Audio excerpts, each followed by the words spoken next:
Para ter sucesso, é preciso ter a disciplina de um atleta e a alma de um poeta.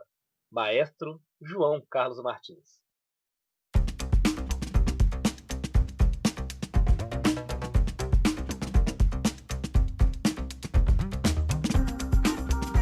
E começou mais um Entendo Nada. É o número 48. E o tema de hoje é: existe música ruim? Tema este apresentado por este que vos fala, Luiz Rossi, e por ele, ele que eu tenho certeza, ó, bato a mão aqui em cima, que não foi nos bares no Leblon, Flávio Santos. Muito bom dia, boa tarde, boa noite a você que nos ouve, a você que nos acompanha pelas redes sociais e pelo Spotify, que é o grande divulgador dos podcasts atualmente, porque podcast é assim, é mídia streaming. Você ouve onde, como e quando quiser. Eu não fui aos bares do Leblon. Conto um segredo aqui para você que está nos ouvindo, o Luiz é nosso convidado. Também não tenho frequentado os bares de Guaianazes e da Hageb Shoff. Tenho me preservado em casa, Luiz Rossi. Eu acho que eu tenho feito bem. Porque eu tenho me assustado com muita coisa por aí, inclusive com gente aí que andou maltratando o fiscal nos últimos dias aí, e ficou bem famosa em rede social e já perdeu emprego, né? Já perdeu o emprego e o rapaz lá que se dizia engenheiro, não sei o que, tava recebendo aí os R$600. O auxílio emergencial, Tava recebendo também, aparentemente indevidamente, né? Não sei também se é o caso ou não. Diante dessa falta, eu prefiro ficar em casa. Não. Se for pra ver isso aí principalmente, prefiro ficar em casa. Flávio, o único bar que eu fui fui umas 2 vezes, foi pra ir buscar uma Marmitex, que é o bar do gordo que fica aqui na esquina em Indaiatuba. Eu fui buscar uma Marmitex e voltei pra casa. Comida é boa, cara. É boteco, bem boteco, mas a comida é boa. Vale a pena pegar a Marmitex e trazer. Tô fazendo propaganda grátis aqui, ó. Bar do gordo em Indaiatuba, olha só. Mas vamos lá. Vamos ao que interessa, porque o tema não é comida, não é os R$600 e muito menos os bares do Leblon. Vamos lá, vamos apresentar o tema aqui. A arte das musas. Assim os gregos chamavam a música como conhecemos hoje e que nos acompanha há séculos.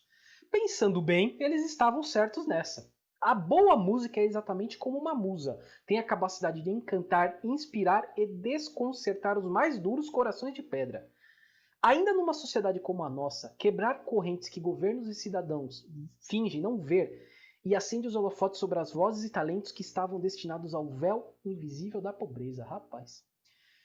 E para falar de uma das nobres artes inventada pelo homem, convidamos alguém que entende muito do assunto e entende mesmo. Senhoras e senhores, o maestro Luiz Fidelis. Fidelis, eu vou começar aqui. Eu chamo ele de Fidelis porque eu conheço ele há muito tempo e então não consigo chamá-lo de Luiz Fidelis, é Fidelis. Eu começo com aquela questão. Quem é você e o que você faz? Olá, então, como o Flávio já começou aí, bom dia, boa tarde, boa noite, né? Então, obrigado aí pelo convite. Bom, meu nome é Luiz Fidelis, você já me apresentou aí como maestro, né? Então, destrinchando um pouco mais, eu sou um músico que eu tenho 2 habilidades que eu tenho ela no nível profissional, que eu sou cantor lírico e eu sou regente de coro e de orquestra. Então, um pouco da função do maestro, até que a gente vai falar um pouco aí, também lida com a questão da direção, né, da concepção, às vezes dos projetos e da direção, coordenação. Então, também fui desenvolvendo isso na minha formação e na minha carreira.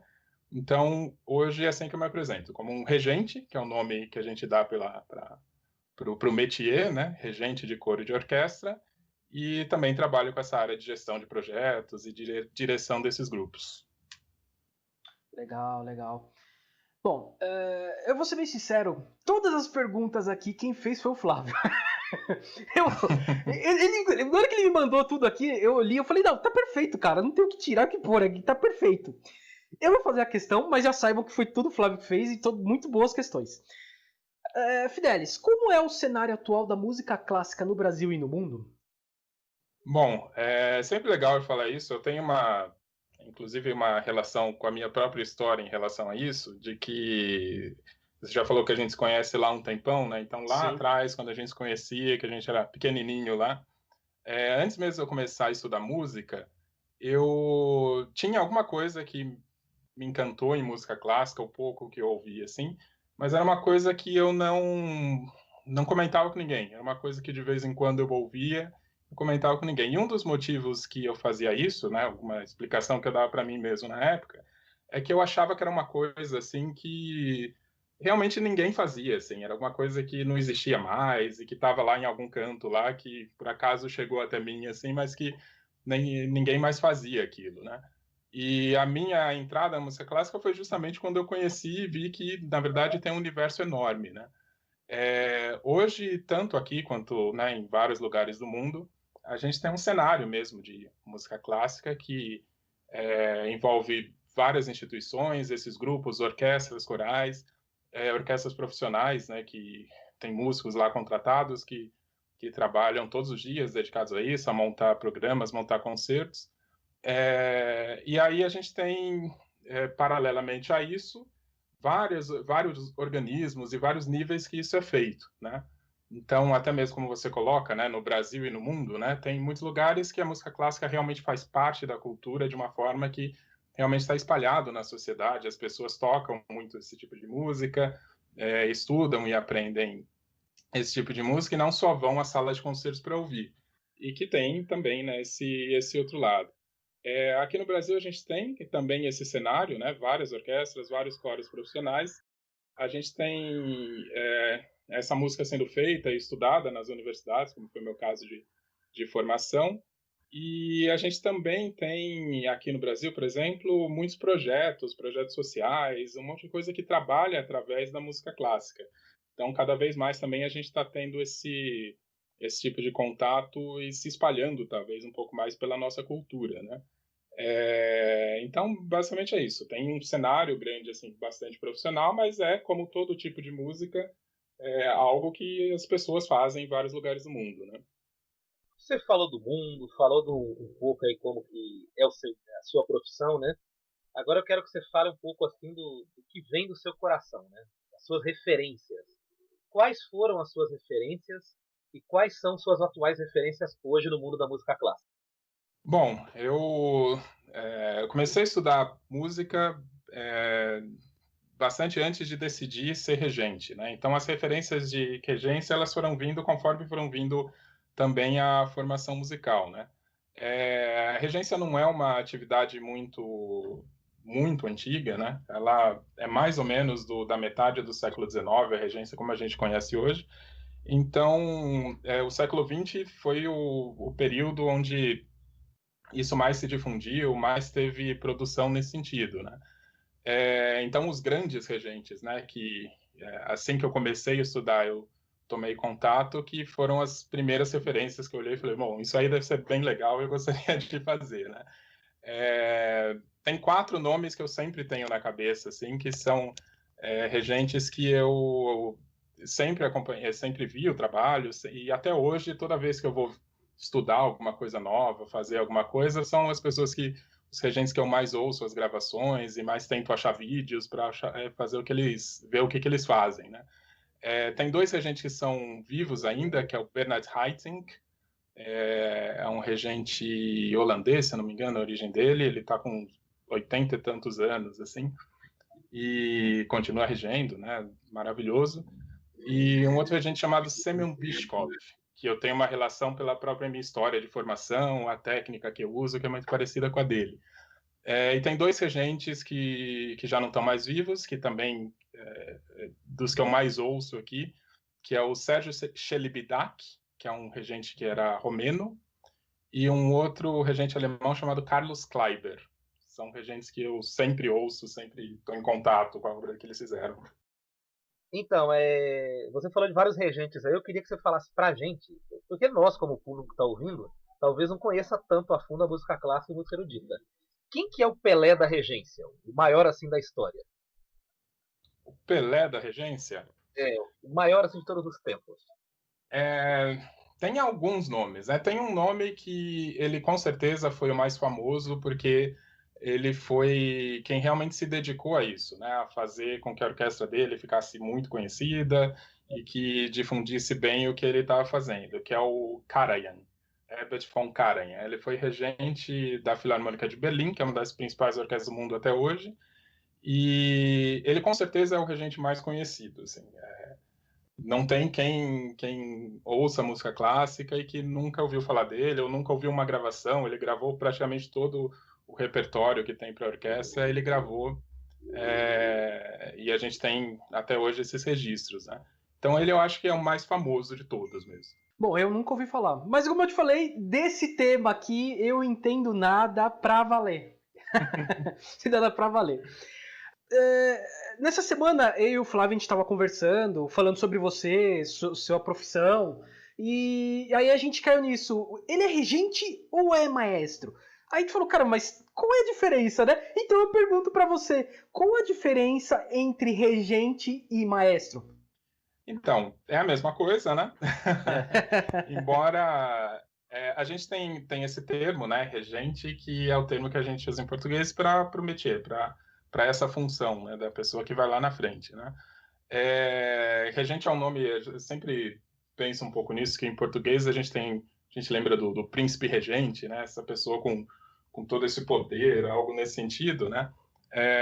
Em inglês, que é a língua que a gente acaba mais usando, né, mundo afora, o nome que se usa é conductor, que é o condutor, né? Que revela bem o que é a função do regente, né? Ele conduz a execução musical, ele conduz os ensaios, essa é a função, né? Então, em português, a gente usa regente. Maestro é um nome italiano que acabou pegando, né, para o regente, embora os próprios italianos usam o maestro como um adjetivo mesmo, né, para elogiar alguém, né? Tem um padeiro que entende muito de fazer pão, ele é um maestro, né? E acabou pegando um pouco mais para essa função na música clássica, né? Então, são termos, né, que a gente usa. Eu, como eu falei no começo, eu me apresento como regente, é mais normal, né, a gente, no meio, se apresentar como regente, embora se use maestro, até um jeito de se tratar nos ensaios, por exemplo, é comum a própria orquestra, quando o músico da orquestra vai perguntar alguma coisa, ele pergunta maestro, e depois fala, né, então ele é usado dessa forma, né, mas a função mesmo, assim, o nome que se dá para ela em português é o regente. Regente de coro, de orquestra, de banda, e aí depende da formação, né? Sim, sim. Então, o meu cachorro latindo é o Max, tá? De vez em quando ele gosta de aparecer, dar a opinião dele. Ele tá tentando dar alguma opinião, que eu não sei o que é. É polêmico, tá? É polêmico, ele tá dando uma opinião polêmica aqui. Mas já que eu tô falando de cachorro, dizem que os cachorros têm ouvido assim, né? Eles escutam longe. E o Flávio colocou uma questão aqui que eu achei bem legal, que é o que é o ouvido absoluto? Ele é necessário para alguém que sonha se tornar maestro? Ouvido absoluto, bom, se eu tivesse ouvido absoluto, talvez eu soubesse dizer que nota que o Max estava latindo lá. É interessante, o ouvido absoluto é uma coisa que sempre as pessoas têm muita curiosidade, e falar dele é uma coisa que diz muito sobre o que a gente faz nesse tipo de estudo de música, assim, né? Então, o que é o ouvido absoluto? É a pessoa que tem o ouvido absoluto, aquela pessoa que ouve um som e automaticamente ela sabe que nota que é aquele som. Pode ser de um instrumento musical, pode estar sendo emitido pelo ventilador, né, que fica girando ali, produz, né, uma altura, né, uma nota, e essa pessoa automaticamente ela identifica isso, né? E aí, normalmente, quando perguntam, fala assim, nossa, mas então o maestro, todos os músicos, assim, tem que ter isso, né? É uma habilidade que tem que ter. E não é bem assim. O ouvido absoluto é uma coisa que tem muitos estudos, né, para dizer da onde que ele vem, como é que ele se desenvolve, mas ele não tem exatamente a ver com o estudo musical que a gente faz, porque é algo que, de alguma forma, ele é adquirido e se torna uma habilidade, né, de você ter esse reconhecimento dos sons. Mas na habilidade musical, o que é importante? Em vez do ouvido absoluto, o que a gente tenta estudar é um ouvido que a gente estuda, né? É um ouvido relativo, porque a música ela é formada não só de sons, simplesmente, mas da combinação desses sons, da organização desses sons dentro de um discurso, né? Então, a relação desses sons é o que faz essa composição musical, né? E aí o ouvido absoluto ele se torna só uma habilidade, né? De você captar ter essa resposta rápida a partir desse som. Eu falo que é interessante falar disso porque se dá uma impressão quando fala ouvido absoluto, né? Que como você bem colocou, assim, para que alguém ser maestro precisa disso, né? Sim. Então, como ele é só uma habilidade, né, que você chega até ela de N formas, né? Gente que fala que você já nasce com uma predisposição, ou quando você é estimulado muito, muito novo, você acaba fixando essas alturas, né? Tira um pouco a dimensão daquilo que é o trabalho de estudo mesmo, né? De que qualquer pessoa que tem essa vontade pode realmente estudar, né, esse processo de música, adquirir esse ouvido relativo, conhecer essas relações todas da música, e é ela que vai fazer você ter esse domínio, né? Então, o ouvido relativo, que é o ouvido do músico mesmo, né? Quando você estuda essas relações e consegue entender como é que elas funcionam. Eu pensei nessa questão do ouvido absoluto, porque é uma coisa assim que eu ouço há muito tempo assim, no mundo da música.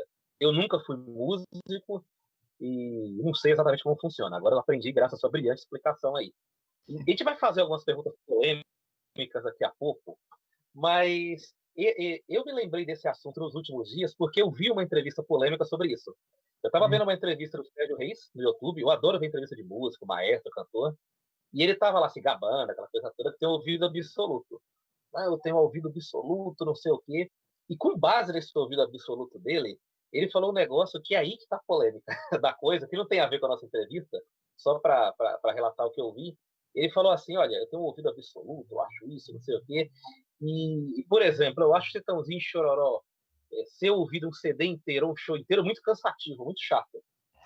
Caraca, caraca. Então, dos caras assim mais ensinados do Brasil, tem boa voz. E ele falou Sim. que a voz deles é muito cansativa de ouvir durante uma hora. Eu falei, rapaz. E não tem a ver mesmo com. Também não tem a ver com isso, né? Do ouvido absoluto, que nada mais é do que essa. As pessoas que têm ouvido absoluto dizem isso, que você ouve o nome das notas, né? Então, quando a gente ouve as melodias, as músicas, a gente ouve os sons e se encanta por aquilo, né? Quem tem ouvido absoluto, ele é como se as notas estivessem falando o nome delas, assim, né? Então, é até engraçado, né? Que em algum sentido pode até ser uma coisa ruim, né?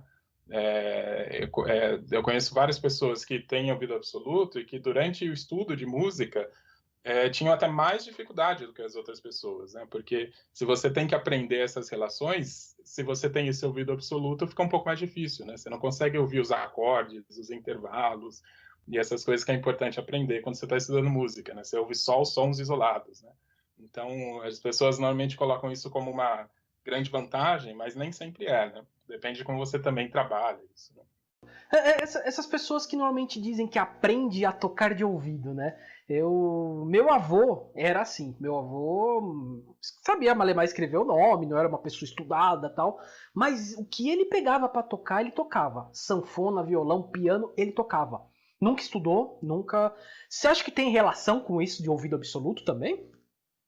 Não necessariamente, né? Então, se você tem ouvido absoluto, né, você vai ouvir as notas, aí talvez já facilite um pouco esse processo. Como eu falei, depende de como você usa ele, assim, né? Mas mesmo essa habilidade, por exemplo, de tirar música de ouvido, ela vem desse estudo de relação, assim. Então, quem tira a música de ouvido com facilidade é o quê? Você ouviu aquela música, eu reconheci que ele usa esse acorde, né? Então, você já conseguiu captar aquilo e você faz. Então, mesmo às vezes sem ouvir a nota específica que é, né? Você já consegue ouvir o conjunto ali da coisa, né? E tudo isso é treinado, né? Então, faz parte da nossa formação, né? Inclusive, quando a gente está estudando esse tipo de coisa, é muito parecido quando você está aprendendo a ler, a escrever. Então, por exemplo, a gente faz ditados musicais, né? Em algum momento lá, quando você está desenvolvendo, alguém vai lá e toca as melodias e você tem que escrever aquilo na partitura, né? Eu não tenho ouvido absoluto, mas faço isso porque tive esse treinamento, né? Então, e tem pessoas que têm esse treinamento apesar de não ter, que têm essa habilidade apesar de não ter esse tipo de treinamento, né? O instrumento do músico é esse, né? É a escuta, né? Você saber escrever é algo que para algumas músicas é mais importante e dependendo de qual a sua relação com a música é importante, mas o principal é a escuta. Então tem gente que tem essa escuta, aprendeu de alguma outra forma que não é essa mais teórica, por assim dizer, mas que tem todas essas habilidades, né? A gente falou bastante de nota musical, de harmonia aí, indiretamente. Eu quero introduzir na conversa aqui uns caras que talvez tenham produzido ao longo da história, ao longo dos séculos aí, as mais belas harmonias, notas, escalas da música já compostas pela humanidade. Mozart, Chopin, Bach e Beethoven. Eu queria ouvir de você, Luiz Fidelis, por que esses caras são considerados gênios da música erudita e da musicalidade em geral. Eles eram bons pra caramba, né? Eles eram muito bons, né? Tem que ouvir e tal. É engraçado a sua lista, né? O Luiz já falou que Flávio que fez todas as perguntas estão ótimas, né? E a sua lista, inclusive, tem assim, Mozart, Chopin, Bach e Beethoven, né? Normalmente, quando a gente fala, assim, né, quando vai citar esses gênios, assim, normalmente Mozart, Bach e Beethoven sempre está lá. Chopin nem sempre, né? Embora seja um compositor muito conhecido, assim, né? E aí, a ideia da genialidade, né? O que é, né, a genialidade? O que é um gênio, né? Normalmente a gente fala disso dessas pessoas que têm uma habilidade extraordinária sobre alguma coisa, né? E a gente usa para tudo, né? A gente vê o Messi jogando e fala, nossa, ele é gênio, né? Ele faz coisas que outros não fariam, né? Tem uma habilidade realmente diferenciada. Todos esses compositores, eles tinham, de fato, essa habilidade, né? O processo de composição, as obras que eles conseguiram criar e tudo, eles realmente diferenciado, assim. Não eram todos os compositores, mesmo os contemporâneos deles, que tinham essa mesma habilidade, né? Tem até um livro bem interessante. Eu até, quando a gente falou de ter essa conversa, eu até dei uma olhada nele de novo, assim, que eu li há muito tempo, que é um livro sobre Mozart, que ele fala justamente, depois eu até pego o nome aqui para colocar, que ele fala justamente sobre essa ideia do gênio. E ele fala justamente do Mozart como Mozart tendo sido de fato um gênio, essa pessoa com uma visão e com habilidades diferenciadas, numa época que não se tinha essa ideia ainda do gênio, né? E ele faz uma distinção que ele chama de, falando em relação à música, de uma música, uma arte de artesão e uma arte artística, né? E aí o que ele queria dizer com isso? A música, até esse período lá de Mozart, ele era um trabalho artesanal, a música era um trabalho artesanal mesmo. Os compositores, eles escreviam porque eles eram contratados da igreja, contratados da nobreza, eles tinham lá a obrigação de escrever algumas músicas para as ocasiões religiosas ou para os jantares da nobreza, esse tipo de coisa, né? E tinha uma relação desses artistas mais artesanal. Nessa parte mais artesanal, todos eles eram muito diferenciados, esses que você citou, né?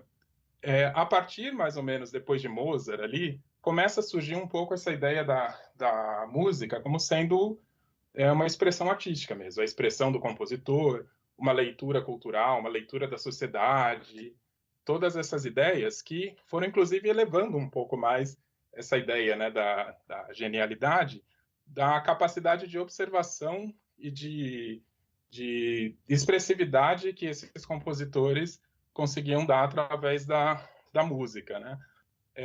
Além disso, Mozart, Bach e Beethoven, todos eles, quando você acompanha... É engraçado porque, se você colocar numa perspectiva histórica, né, eu poderia dizer, ia ficar até um pouco técnico, assim, dizendo que todos esses compositores, eles influenciaram muito a música e tudo que veio depois deles, né?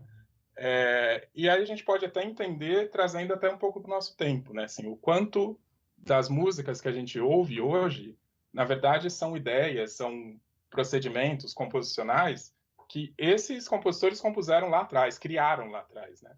Dentro dos sistemas musicais que foram se desenvolvendo, né? E a produção deles toda tem esse conteúdo, né? Que mistura um pouco essa habilidade, essa espiritualidade grande que eles tinham, né? Da parte mais artesanal, com essa talvez leitura, né? Da própria sociedade, a leitura do comportamento humano, né? Que inclusive faz com que Beethoven está completando esse ano 250 anos, acho que do nascimento dele, né? E que a gente ouve até hoje, né? Assim, as músicas deles, e as pessoas ainda entendem ela como atual, ainda entendem como interessante, né? Tem uma questão que eu sempre quis conversar com alguém que entendesse de música clássica, né? E ainda mais alguém que curte música clássica e gostava de rock e deve gostar ainda, né? Não sei. Sim. Porque, eu lembro que a gente no colegial, a gente se conheceu antes e estudou no colegial junto. Eu lembro que você curtia bastante rock. Tocava guitarra e Sim. tal. Eu curto rock, gosto de rock. Historicamente, eu coloco sempre nessa visão histórica, que eu acho que o rock and roll é pro século XX o que a música clássica é pro século XIX e século XVIII. Quando você lembrar de uma música do século XIX, vai vir uma música clássica na sua cabeça. E quando você lembrar do século XX, vai vir um rock and roll na sua cabeça, um rock da década de 80, 70, 60. E acho que já até dá para encaixar aqui para a próxima questão que está aqui na lista, né? Porque muita gente hoje vê o rock como uma coisa grande, com grandes gênios, que você fala Mozart, Chopin, Bach, a gente tem alguns gênios do rock and roll também. Existe essa coisa de caracterizar que a música clássica é uma música boa e o rock, o funk, os outros ritmos são músicas ruins? Aí é a sessão de perguntas polêmicas. Agora né? começa.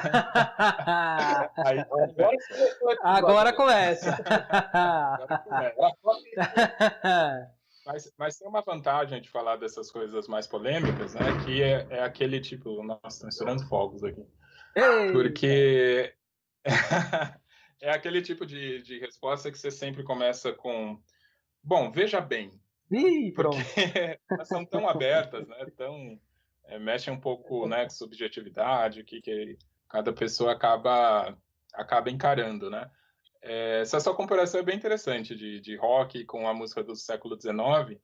Eu me lembro, eu estou péssimo para lembrar nomes, né? Mas um livro muito interessante que fazia um pouco essa comparação que você está fazendo, assim, né? Ainda mais por esse lado não estético da música, mas um pouco da relação do músico com a música, né? Então, a ideia do rock também ser uma vertente do romantismo do século XIX, muito legal essa observação, né?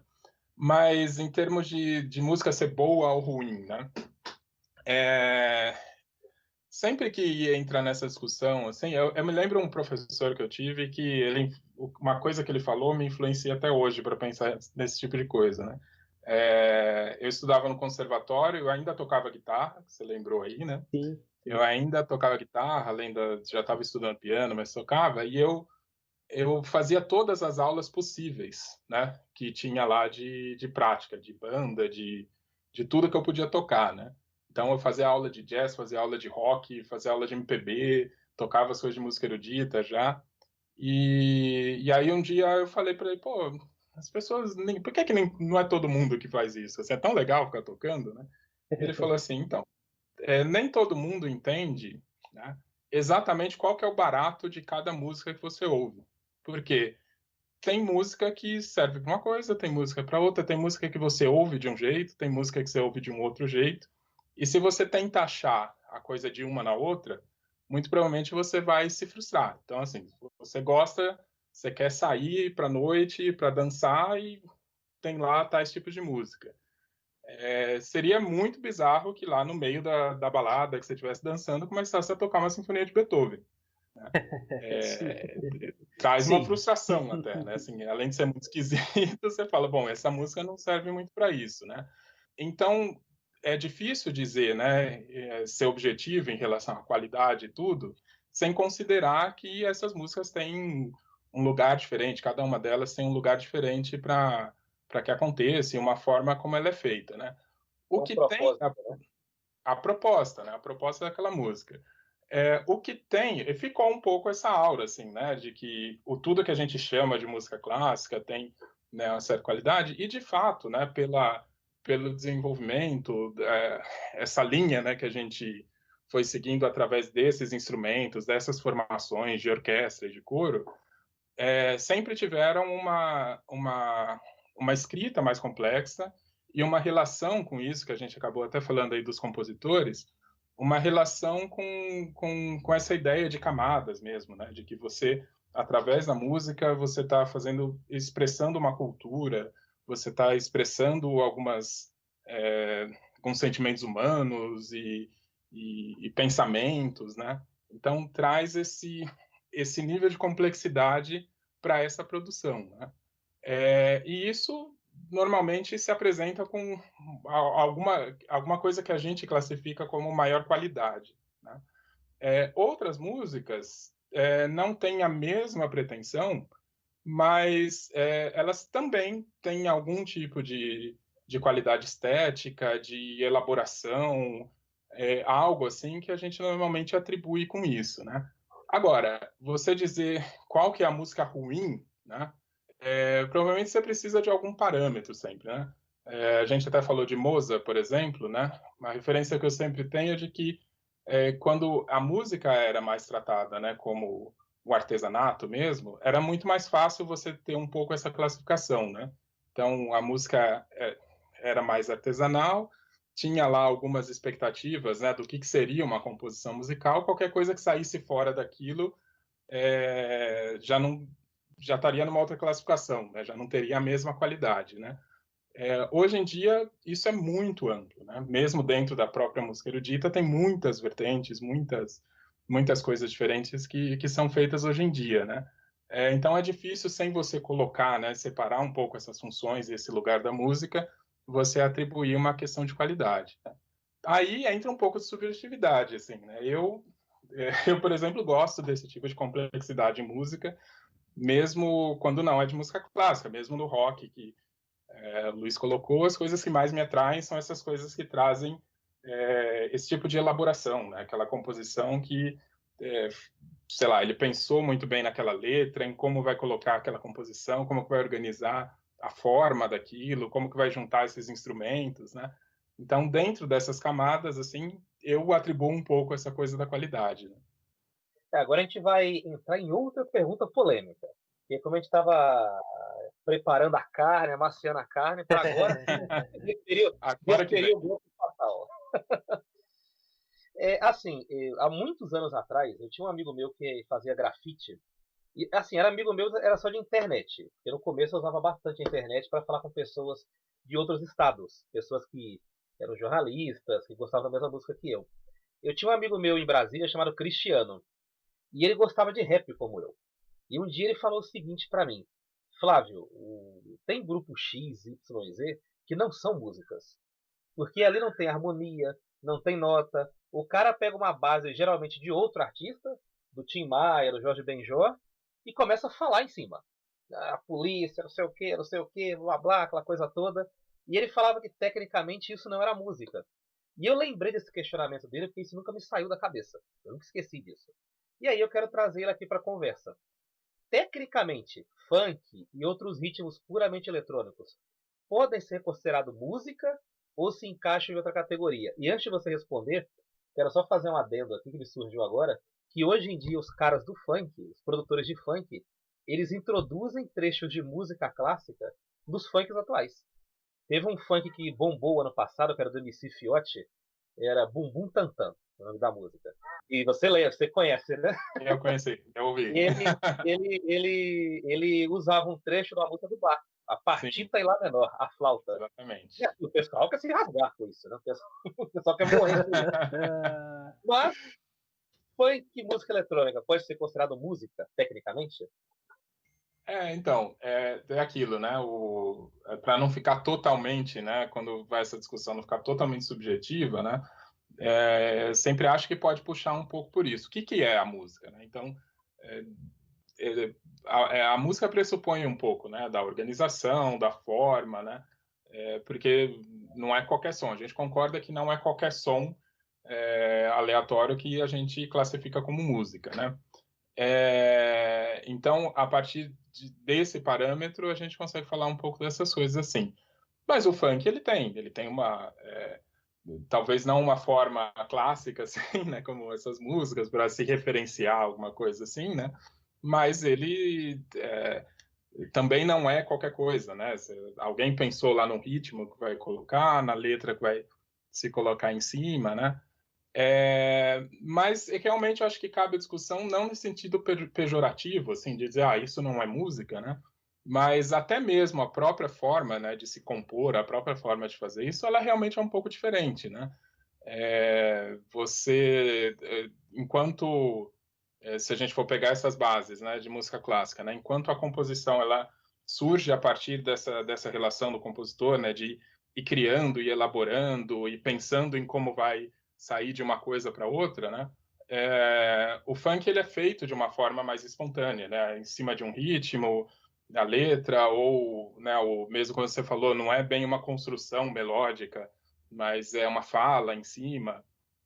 Então, ela tem um processo realmente diferente, assim, que tecnicamente, como você perguntou, não é o mesmo, né, de outros tipos de música, dessa elaboração, de construção, né? Então, elas são diferentes.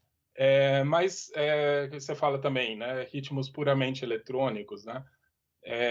Isso é uma coisa que eu acho interessante, que inclusive onde eu costumo falar, assim, para quando as pessoas têm a curiosidade, né, de conhecer mais música clássica, de que o meio de expressão não necessariamente é a música, né? Então, por exemplo, a orquestra. A orquestra é um meio de expressão que foi consolidado através desse repertório, né? Se eu pego a orquestra e toco uma composição que não foi feita para orquestra, né? Essa composição não vai passar a ser música erudita, música clássica, né? Desses termos que a gente usa, né? Sei lá, um exemplo que eu dou, porque é uma coisa que outro dia eu vi na internet. Uma orquestra tocando o Ai Se Eu Te Pego, né?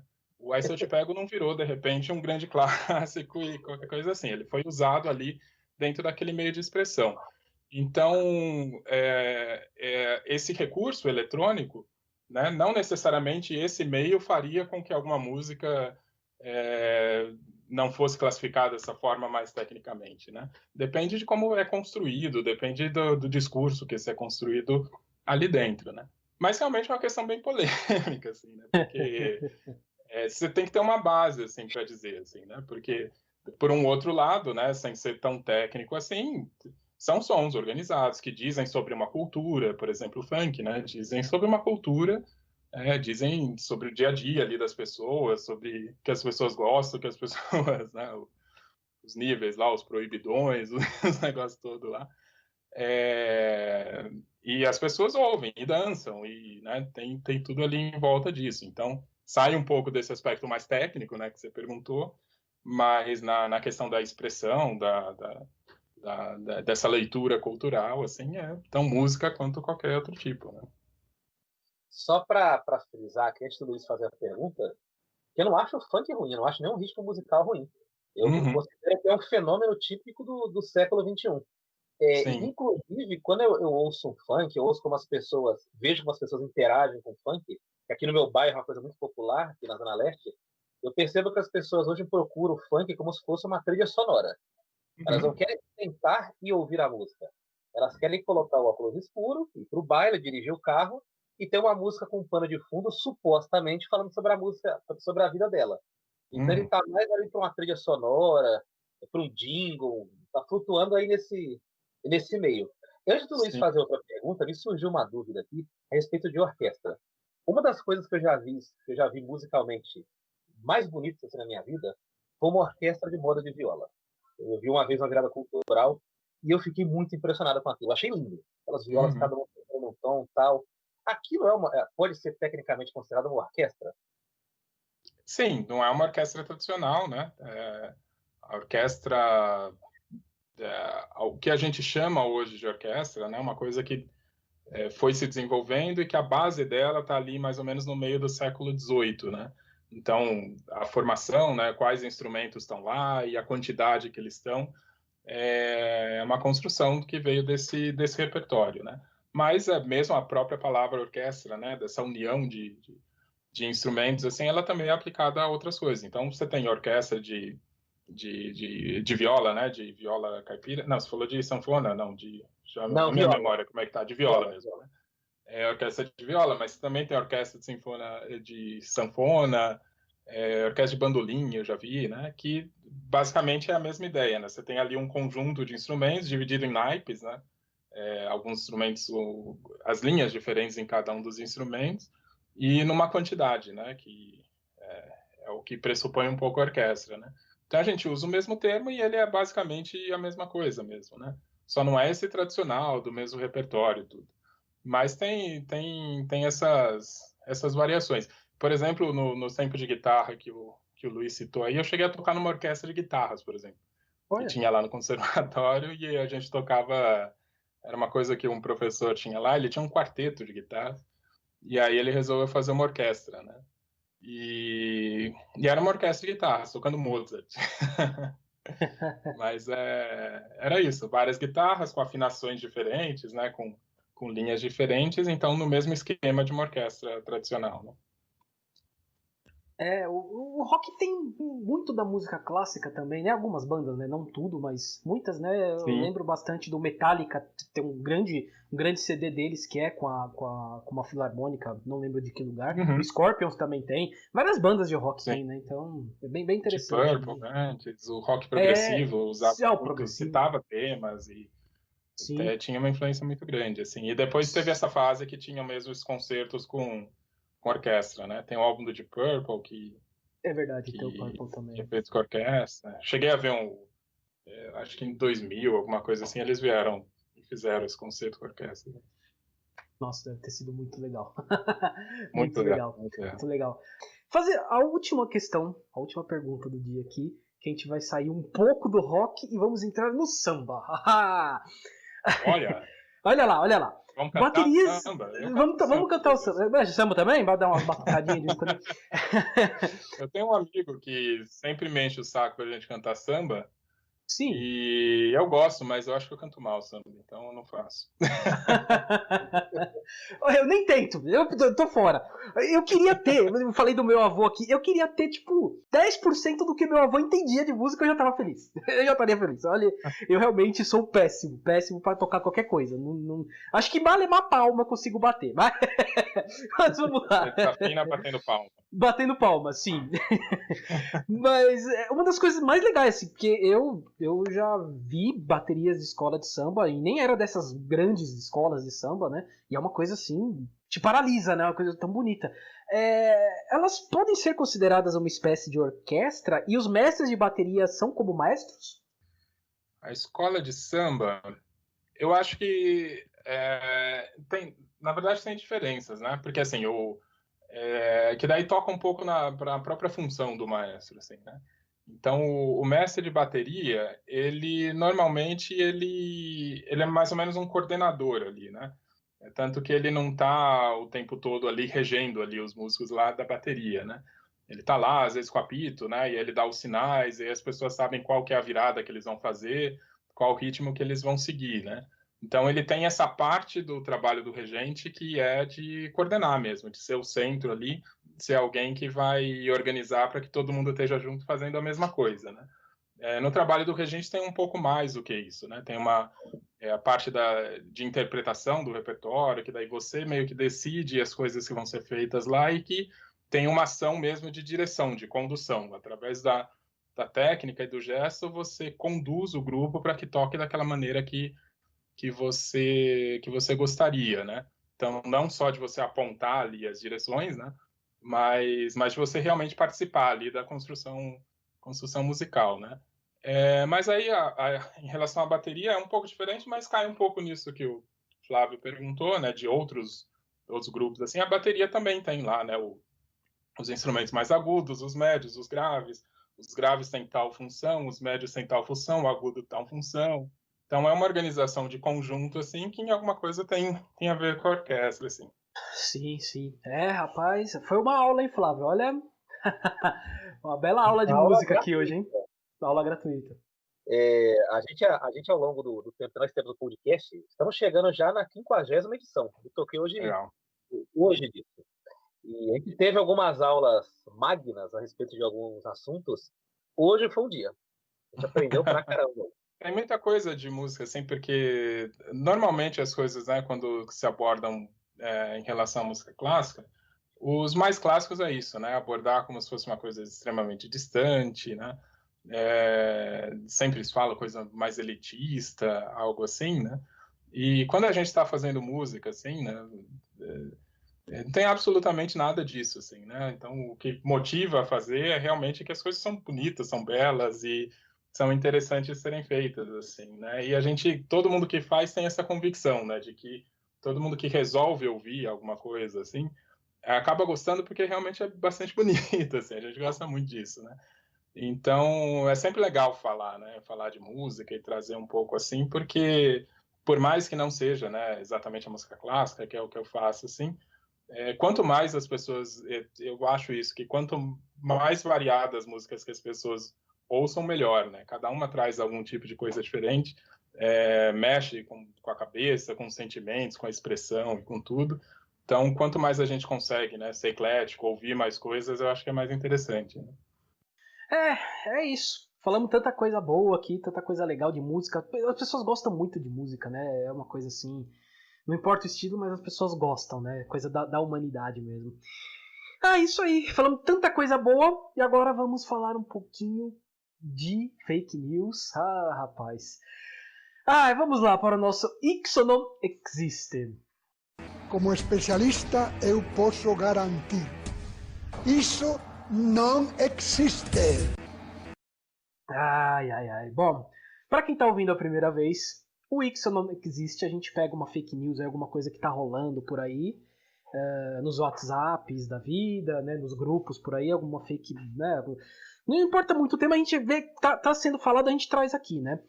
E essa fake news que eu vou debater aqui hoje, eu recebi umas 2 vezes hoje. De 2 pessoas diferentes eu recebi.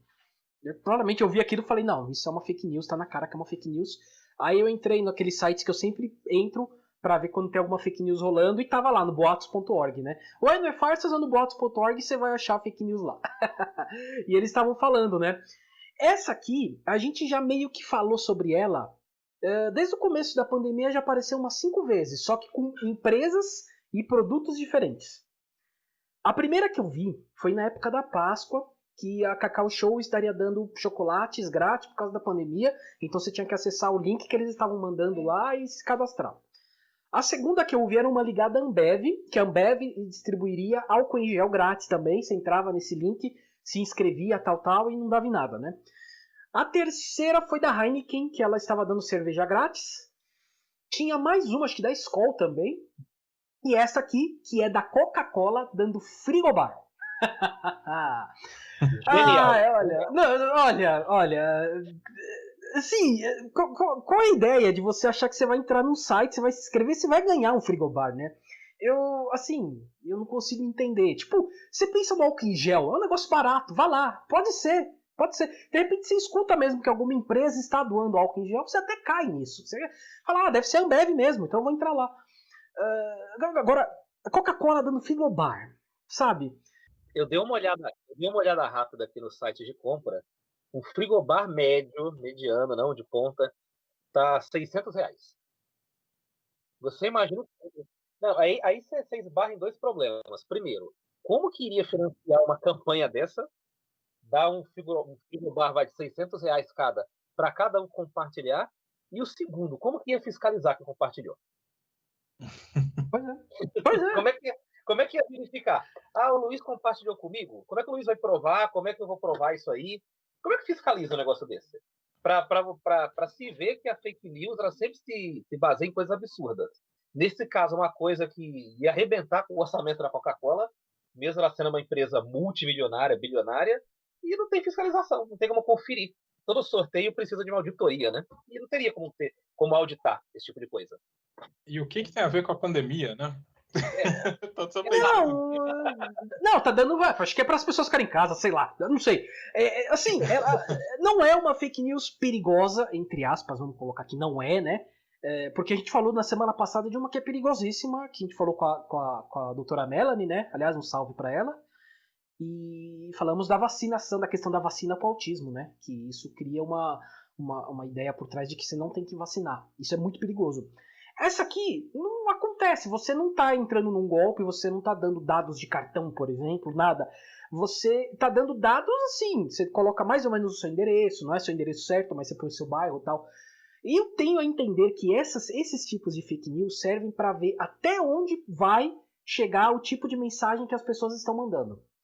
E aí, a partir daí é que tem o risco, porque você pode receber mensagens, outras fake news mais perigosas, né? Outras envolvendo política, outras envolvendo ataques contra algumas pessoas. Então, assim, é bom a gente tomar cuidado. Quando você vê uma coisa dessa, cara, possibilidade de alguém dar um frigobar pra você. Pensa bem. De alguém chegar agora na tua casa com um frigobar na mão e te dar um frigobar. Gente, não, né? Não, por favor, né? Não é. Ai, Flávio, olha, eu preferia da Heineken. Eu achava melhor.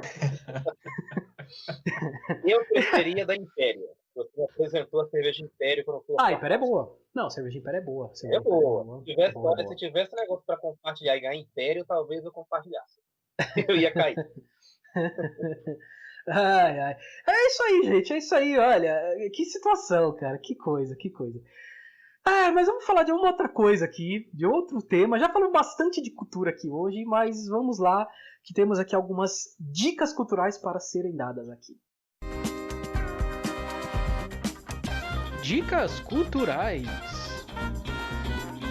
Bom, eu vou falar, inclusive eu vou querer depois que o Fidelis fale pra gente dessa pessoa que eu vou falar aqui, que faleceu hoje, né? Maestro Ennio Morricone. Ennio Morricone, né? Eu tô falando em inglês, não é inglês, é Ennio Morricone, italiano. Italiano, né? Morricone. É Morricone. Eu sou bem sincero mesmo. Como, aliás, eu fui nesse programa inteiro aqui. Hoje eu tô apanhando. Meu som não tá legal. Eu tô apanhando no meu som aqui o tempo inteiro. Hoje eu tô uma lástima aqui. E mais um detalhe para uma lástima minha, porque eu pouco conheço o Ennio Morricone. Eu conheço malemar de alguns filmes, assim, né? De músicas de alguns filmes. E quando eu vi que ele faleceu e era um maestro e tal, eu falei, poxa, vai bater direto com o tema que a gente vai debater hoje. Então eu fui atrás pra ouvir. Aí eu achei no YouTube. Tem lá The Greatest Hits, agora sim em inglês. Eu vou deixar o link pra vocês aqui. Tem 1h30 de música dele lá. E bem interessante. Você vai ouvindo algumas músicas e vai falar, nossa, é desse filme, é daquele filme, é do outro filme, tal. E eu acho interessante até pro Fidelis falar, porque é um maestro, né? Ele faz músicas muito bonitas, inclusive. E ao mesmo tempo para uma coisa popular, né? O cinema popular, o cinema que disputa Oscar, o Bang Bang, né? Ele tinha muita música de Bang Bang nos filmes de Bang Bang. E é um maestro popular, né, Fidelis? Sim, é um maestro que todo mundo conhece, né? Quer dizer, muita gente conhece, quem gosta de cinema com toda certeza conhece. Foi dos principais de escrita para filme, né? Tem muito, assim, né, também, né? O cinema sempre usou muito, né, a orquestra e mesmo o repertório clássico, né? Não só o que se compunha, mas aproveitando todo o repertório clássico, né? E usa até hoje, na verdade, né? A única coisa que mudou é que nem sempre eles têm orquestra para gravar, porque hoje a tecnologia faz com que no próprio estúdio eles já consigam montar uma orquestra sem nem precisar dos músicos, né? Então, o Morricone é de uma época em que realmente, né, ele estava atuando até agora, mas principalmente no começo dele, no centro ali da produção dele lá, de que realmente tinha essas orquestras tocando e compondo, assim. Então, é muito importante, né, para a música orquestral também no século XX. Né? Sim. Fidelis, já que você estava falando aí, pode falar as suas dicas culturais aqui. Eu vi que você trouxe uma listinha legal aqui pra gente. Pode eu me empolguei, eu fiz uma lista enorme. A ideia é essa. A ideia é essa, né? Então, eu coloquei algumas coisas aqui, né? Então, a primeira coisa que eu coloquei foi uma dica de música mesmo, né? Então, música erudita e música clássica é isso, é simplesmente para você ouvir e achar interessante e gostar desse tipo de repertório, né? Então, às vezes é associado com isso, de conhecimento, de tem que conhecer isso, conhecer aquilo. É uma música que te possibilita, né? Na verdade, isso, mas que ela esteticamente também tem um valor muito grande, mesmo sem grandes conhecimentos, né? Então, a primeira dica que eu daria, tem uma música que todo mundo já ouviu pelo menos 2 notas dessa música. Não tem quem não tenha ouvido, eu imagino, que é o famoso ta-ta-ta-ta, que todo mundo já ouviu em algum momento, né? Desde Enéas até todas as propagandas possíveis, né? Então, a primeira dica de música que eu queria dar era para se alguém que nunca ouviu e tiver curiosidade de ouvir, colocar aí no YouTube e ouvir a Quinta Sinfonia do Beethoven, que é essa do tan-tan-tan-tan, mas a sugestão é que se ouça do começo até o fim. A sinfonia ela tem 4 movimentos e a gente só conhece 3 segundos dela, normalmente, né? Então eu queria indicar, né, para se ouvir, se digitar lá no YouTube, é uma gravação específica que eu gosto muito, que é um desses regentes que eu falei aí durante a conversa, que é o Carlos Kleiber. Então, se digitar lá Beethoven, tem que digitar em inglês para aparecer o dele. Fifth Symphony, Carlos Kleiber. Depois, se você puder colocar nas descrições lá, como é que escreve. Vou sim. Vou pegar o link aqui. O que é interessante do Beethoven? Beethoven, ele, nessa sinfonia e muitas outras coisas que ele fez, ele é um super engenheiro, um super arquiteto. A partir desse tan-tan-tan-tan, que em música a gente chama de motivo, ele constrói a sinfonia inteira. Então, uma das coisas interessantes de ouvir ela é que se você ouvir com atenção, você vai ouvir várias variações, várias formas, né, que ele tratou esse motivinho, e é isso que é uma das coisas interessantes de ouvir na sinfonia inteira. Então, essa é a dica de música, dica cultural de música, para falar alguma coisa de orquestra. E aí eu pensei em uns livros assim para indicar, justamente para falar desse universo. O primeiro deles é um livro chamado O Ouvido Pensante. O autor ele chama Murray Schafer. Esse livro é um livro que normalmente a gente indica para quem realmente quer expandir um pouco a escuta musical, encarar a música de uma forma um pouco diferente, né? Tem a curiosidade de conhecer outras músicas, mais ou menos como ela é feita. Então é um livro que é para o público geral, não é para público de música, mas que ela instiga essa percepção da escuta em outros níveis, né? Eu também coloquei aquele livro que eu citei lá na frente, lá atrás, lá na conversa, que é Mozart, Sociologia de um Gênio, Elias Norbert. É muito legal, ele fala um pouco da história do Mozart, e Mozart é um personagem fantástico, não só pela música, mas a história de vida dele é muito interessante. Coloquei também um sobre Maestro, que é o mito do maestro, do Norman Lebrecht, que mostra um pouco, inclusive até um lado não tão legal assim da profissão, que é justamente essa relação de poder que o regente tem, e também é uma escrita muito legal, que não é uma escrita para músicos, né? Alguém que quer conhecer esse universo. E, por último, para terminar a empolgação de muitas coisas, eu coloquei um livro que se encontra em sebos, né? Eu acho que não se editam mais, que são as Cartas Vienenses de Mozart, que, na verdade, são cartas que o Mozart escreveu para o pai dele quando ele estava morando em Viena. O pai dele e a família era de Salzburg, na Áustria. Ele estava morando em Viena e ele ficava escrevendo para o pai dele para dizer o que ele estava fazendo, o que ele estava compondo. Tem de tudo no livro. E é uma das coisas mais legais de música que eu já li, assim, porque você vê como que era a cabeça dele, né? A gente falando de genialidade, assim, você, nossa, tem coisas que realmente que ele fala, que você fala, são geniais mesmo, assim, né? Então são as Cartas Vienenses de Mozart. E acho que é isso. Abusei já. Não, tá ótimo, tá ótimo.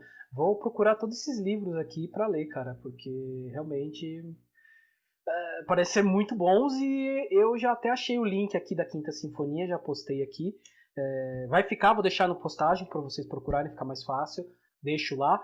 Lembrando também, eu sempre esqueço de avisar isso, que depois, durante a semana, eu coloco todas as dicas aqui no nosso Instagram, que é o @entendandapodcast. Eu coloco lá e depois fica nos destaques por algum tempo, eu deixo nos destaques também. Então, tá aqui, vai estar no Instagram, vocês vão conseguir achar onde vocês quiserem achar, vai estar lá. Pode ir lá, porque vai estar lá para vocês acharem fácil para vocês as dicas culturais. E faltou a do Flávio, certo, Flávio? Certíssimo. Só pegando uma carona aí na Quinta Sinfonia do Beethoven, que o Luiz indicou, tem uma animação muito legal, que o pessoal posta de vez em quando no Facebook e no YouTube, que tem uma animação baseada, não é um filme de animação, é só um desenho lá, baseada na Quinta Sinfonia do Beethoven. O que é? Tem uma montanha, um relevo assim, um planalto, e uma bicicleta vai descer a montanha, de acordo com o ritmo da Quinta Sinfonia do Beethoven. Uhum. Aí quando faz aí ele passa em 3 lombadas.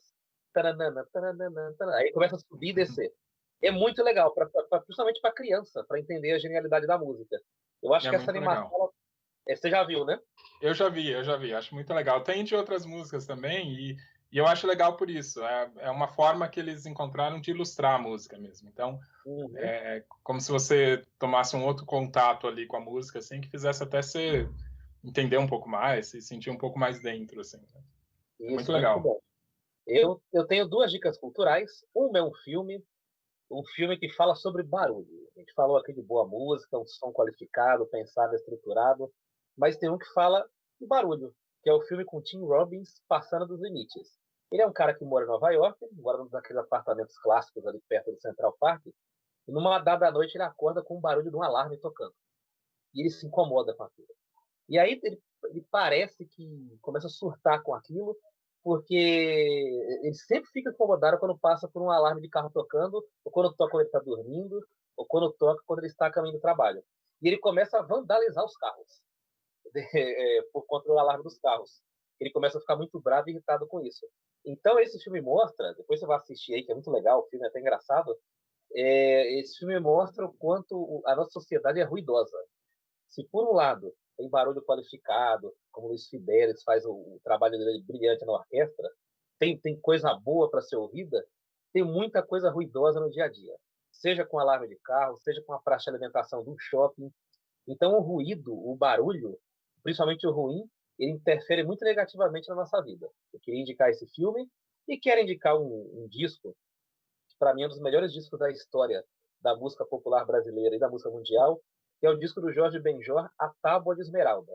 Nesse disco, e nos outros discos do Jorge Benjor, dos anos 60, 70, para mim ficou muito claro que o Benjor foi um pouco maestro no arranjo desse disco. Porque ele produziu, não lembro exatamente com quem, mas ele indicou alguns arranjos de violão, de baixo, de bateria. Então ele exerceu um pouco, ainda que distante, um pouquinho o papel do maestro na música brasileira, quando ele coordenava a banda. Então eu quero indicar esse disco. A primeira faixa do disco se chama Os Alquimistas Estão Chegando, que para mim é uma das 5 maiores letras já feitas na história da música brasileira, e vale pelo balanço, pelo violão, pela bateria, o que você vai ouvir ali é espetacular. Então, Jorge Benjor, A Tábua de Esmeralda, e o filme Passando dos Limites com Tim Robbins. Boa, boa, muito bom, muito bom.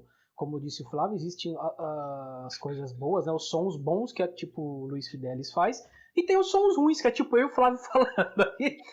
Exatamente. Essa é bem a diferença, a ideia é essa. Ai, ai. Mas vamos lá para os nossos salves, chamegos e sapatadas. Salves, chamegos e sapatadas. Ai, ai, boa. Tem um salve aqui, que é o Jamie Creel. Eu não sei se esse é o nome dele mesmo, mas eu conversei com ele no Twitter porque ele comentou na postagem que a doutora Melanie postou da nossa entrevista com ela. E aí ele já falou que ia escutar e tal. Aí eu falei, depois disse pra gente o que você achou tal, que eu mando um salve pra você. Aí ele já ouviu lá vários episódios, já falou que gostou tal. Então tá aí, Jamie Creel, um salve pra você. Ai, ai, Flávio, tem algum salve? Tem sim, eu vou mandar um salve para uma pessoa que eu e o Luiz Fidelis falamos fora do ar, que ele conhece, que é uma amiga minha de infância, que estudou comigo, a Marli Montoni. Talvez ela seja, ao lado do meu primo, o Jonathan, que a gente já falou aqui em outro episódio, as pessoas assim da minha referência de infância, que eu tive amizade, e mais se aproximaram do universo da música. Hoje a Marli Montoni é uma cantora de ópera famosa, ela já fez show no Teatro Municipal e vários teatros do Brasil. Ela é uma soprano. Eu não entendo muito bem tecnicamente, mas estou fazendo o correto aqui de falar o que é, embora não saiba explicar. Eu quero mandar um grande beijo para ela e dizer que eu fico feliz pela carreira que ela seguiu, pelo sucesso que ela está fazendo, e torço muito para que as coisas continuem fluindo na medida do esforço e do talento dela, que são gigantescos. Boa, boa. Fidelis, você tem algum salve aí? E fique à vontade para fazer o seu jabá agora. Beleza. Eu tenho um salve, vou dar um salve exclusivo. Ela falou para eu não fazer isso, mas vou dar um salve exclusivo para minha namorada, a Flora. E além de ser uma pessoa maravilhosa, é uma cantora maravilhosa também. Amadora, mas fantástica também. E além de ser linda e maravilhosa. Então, meu salve vai exclusivo para ela, para a Flora. E jabá. Jabá eu vou deixar. Eu tenho um site que eu tenho um pouco lá do meu trabalho e as coisas que eu faço. que é o meu nome, é www.luisfidelis.com. Lá eu coloco um pouco do meu material e as coisas que eu faço profissionalmente com música. E aí os jabás especiais, eu sou regente de 2 grupos amadores, né? Que é um trabalho que eu gosto muito de fazer, justamente porque aproximar as pessoas de fazer música mesmo, né? E são coros amadores, são 2 coros e uma orquestra, os 2 amadores, que a gente recebe pessoas que têm interesse de cantar esse tipo de repertório e de tocar. Então, um dos coros é o Coral Patuá, é um coral que a gente ensaia 2 vezes por semana e se dedica à música erudita, música a capela, sem acompanhamento de instrumentos, de vez em quando a gente canta com orquestra também. E tem as informações lá no meu site também. Então, se você tem interesse de conhecer esse repertório, de cantar, não precisa ter experiência prévia, eu faço uma avaliação pelas habilidades que a pessoa apresenta, não precisa ter formação e nem experiência, pode participar com a gente. E o outro grupo é o Coro e Orquestra Carlos Gomes, também tem lá as informações. Eu dirijo esse grupo, tem um outro regente lá do coro, e eu rejo a orquestra desse grupo. Então, quem toca instrumento de orquestra, amadores que tocam instrumento de orquestra, também pode procurar a gente lá para participar. Boa, isso aí. Depois, bom, eu vi aqui, entrei no seu site, eu vi que tem tudo aqui. Depois eu coloco certinho aqui os contatos nas postagens que eu fizer. Eu coloco tudo certinho lá, os sites, tudo. Beleza, vamos partir para o encerramento. Eu vou passar os nossos canais de contatos antes da gente fazer as nossas tratativas finais aqui. Vamos lá. Gostou desse episódio, quer falar com a gente, quer que a gente converse com o Luis Fidelis aí para ele passar algum link e tal. Temos o nosso e-mail, entendonadapodcast@gmail.com. Temos o nosso Facebook, que é o Entendo Nada Podcast, o Instagram, que é o @entendonadapodcast, o Twitter, que é o Entendo N Podcast, porque não cabia Entendo Nada Podcast e já tem alguém usando Entendo Nada lá. Então não tinha como entrar. Temos nosso canal no YouTube, que logo a gente vai ter algumas coisas diferentes lá. Espera passar a pandemia, a gente vai conseguir fazer o que a gente está querendo. Só procurar lá por Entendo Nada Podcast. E também estamos no Spotify, no iTunes, no Apple Podcast, no Google Podcasts e em vários agregadores. É só procurar lá a gente, Entendo Nada Podcast, que vamos estar lá. Acessem lá, se inscrevam nesse canal, que for do Spotify, do YouTube e tal, que toda semana a gente vai colocar alguma coisa lá, vai aparecer para vocês. É isso aí, Flávio. Foi uma aula, hein? Foi sensacional. Obrigado, Luis Fidelis, aí, por disponibilizar o tempo aí, deve ser mega corrido, para falar com a gente. Obrigado pelas explicações. A gente aprendeu pra caramba, se divertiu e falou de um tema que todo mundo gosta, que é música. Com a gente não é diferente. Então, obrigado. As portas estão abertas para você, quando você quiser divulgar alguma coisa, quiser mandar um aviso, mandar um alô, você manda aqui. A porta está aberta e você está sempre bem-vindo, Luis. Que legal. Obrigado. Eu que agradeço pelo convite. Eu gosto muito do formato de podcast, e aí quando eu conheci vocês já fui me atualizando, estou ouvindo todos aos poucos, né? Já são quase 50 aí, né? Boa. E muito legal o trabalho de vocês, parabéns. E também contem comigo, se puder ajudar com alguma coisa, algum outro assunto que interesse, estamos aí. Sim, boa. Não, e logo vamos fazer uma live aí, né? Vamos marcar uma live aí para uma outra coisa que você faz. Não vou falar o que é, vamos deixar o suspense. Suspense. Mas logo a gente vai fazer. Tá vendo? É o homem multimídia. É o homem multimídia, é isso. Então vamos deixar aqui. Luiz, eu quero mandar, antes de você encerrar oficialmente aí, baixar as curtidas do podcast, eu quero falar um salve que eu deixei para o final, um salve especial, que é um salve para você, Luiz. Opa! Fez aniversário alguns dias atrás. É verdade. Quero te parabenizar aqui no ar, dizer que você é um cara sensacional, um cara muito talentoso, um dos maiores comunicadores que eu já conheci. Então, é isso que eu queria dizer aqui para todo mundo que está ouvindo esse episódio. Parabéns, Luiz, pelo cara que você é e pelo talento que você é. Muito obrigado. Fico feliz. Com certeza um dos maiores. Eu não sei, eu devo ser menor que o Faustão, cara, mas eu sou grande também, então. Eu sou menor que o Faustão de altura, isso é certeza. Agora. Valeu, muito obrigado.